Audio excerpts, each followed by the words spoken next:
एक बार इधर से बोलिए सच्चे दरबार की, थोड़ा और वोल्टेज बढ़ाइए। बोलिए सच्चे दरबार की, बोलिए लाल चुनरिया वाली की। और चलिए एक बड़ा ही प्यारा सा भजन, उसमें आप लोग को झूमना है। झूमिएगा पक्का पक्का। एक भजन के बाद जो आप लोग की फरमाइश है वो सुनाऊंगी, मगर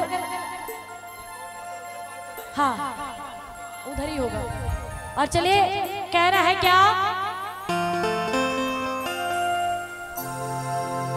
कि पन फूला नवता भेजवलिए मैया, कि पन फूला नवता भेजवलिए मैया। ए माई हो अब घरे हमरा तो बोलवलिए मैया। और इस भजन में जब तक आप लोग साथ नहीं देंगे मैं नहीं गाऊंगी, ठीक है? सोच लीजिए, साथ देंगे, साथ देंगे आप लोग, साथ देंगे तो शुरुआत करते हैं। और आप लोग को बोलना है, मैं बोलूंगी माई हो, आप लोग को बोलना है जय हो। क्या बोलना है? ए माई हो, ए माई हो। उठाइए सारे हाथ एकदम लंबे लंबे और झूम के महामाई को मनाएंगे। कैसे?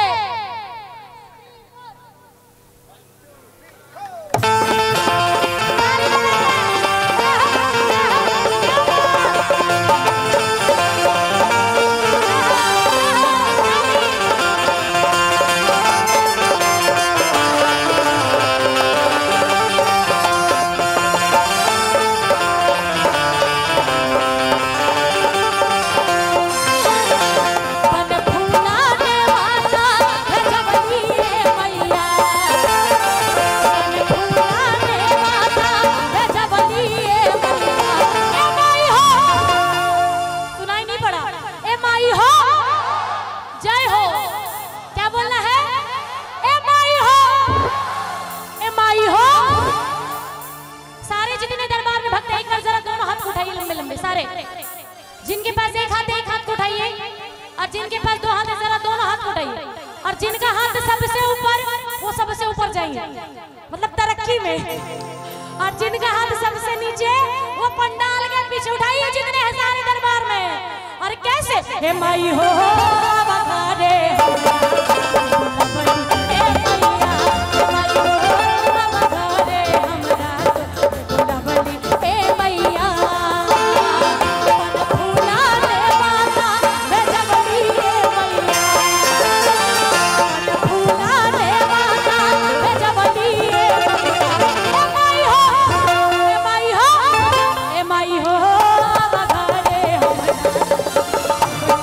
मैया, ए माई हो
ए माई हो, ए माई हो, ए माई हो बगाने के बोलावली ए मैया, ए माई हो बगाने हमरा बोलावली ए मैया।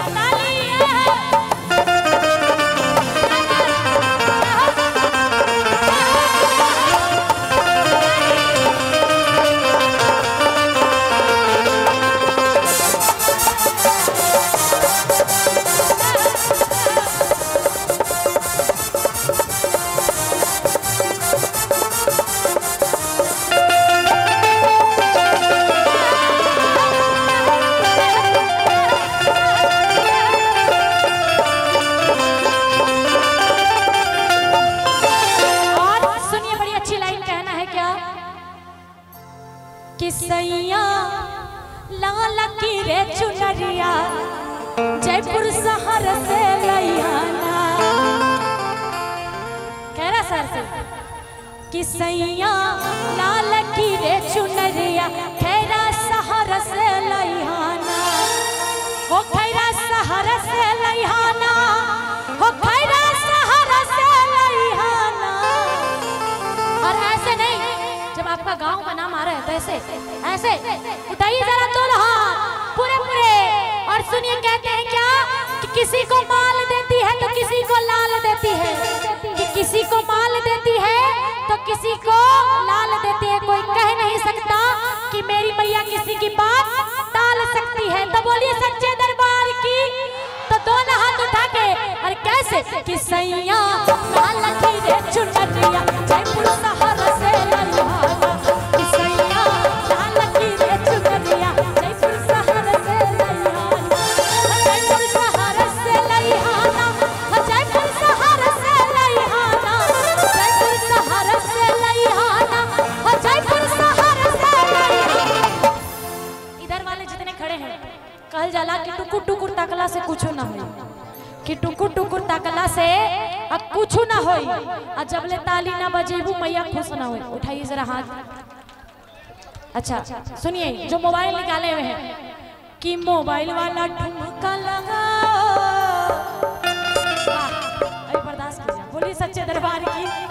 उठाइए सारे हाथ जितने खड़े हैं, जरा उठाइए। जितनी माताएं बहनें कि दरबार में जिसने किया शर्म उसके फूटे करम, इसीलिए उठाइए जरा दोनों हाथ और बोली सच्चे दरबार की। और ताली दोनों हाथ उठा के कि सैया लाल की रे चुनरिया खैरा शहर से लैयाना, कि सैया लाल की रे चुनरिया खैरा शहर से लैयाना, खैरा शहर से लैयाना, खैरा शहर से लैयाना, खैरा शहर से लैयाना, खैरा शहर से लैयाना। बोलिए सच्चे दरबार की। आप लोग साउंड तोड़िएगा थोड़ा, इधर आ जाइए। हाँ दोनों हाथ उठाइए, हाँ उठाइए दोनों हाथ उठाइए सारे धूम के कि सैया लाल की रे चुनरिया खैरा शहर से लैयाना, कि सैया लाल की रे चुनरिया खैरा शहर से लैयाना। क्या बात ताली बजाएंगे।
झुलुआला गाई के झुलतड़ी, अरे सतोरे बहिनिया। इस बार ताली नहीं बजा रहे हैं, देखिए कितना आनंद आएगा। उठाइए सारे हाथ और जैसे नीम का पेड़ जब हवा चलता तो कैसे लहरता है, ऐसे ऐसे हाथ को आप लोग ऐसे ऐसे करना है। उठाइए सारे हाथ, ताली नहीं बजाना है। उठाइए माताएं बहनें जितनी है, देखिए बड़ा आनंद आएगा। उठाइए सारे हाथ एकदम लंबे लंबे, इधर वाली उठाओ सारे हाथ जितने हैं दीवार में, और सारे ताली नहीं बजाना है, ऐसे ऐसे माँ को डुलाना है। कैसे कि झूरू झूरू निमिया बचिया बहजीरी नहीं के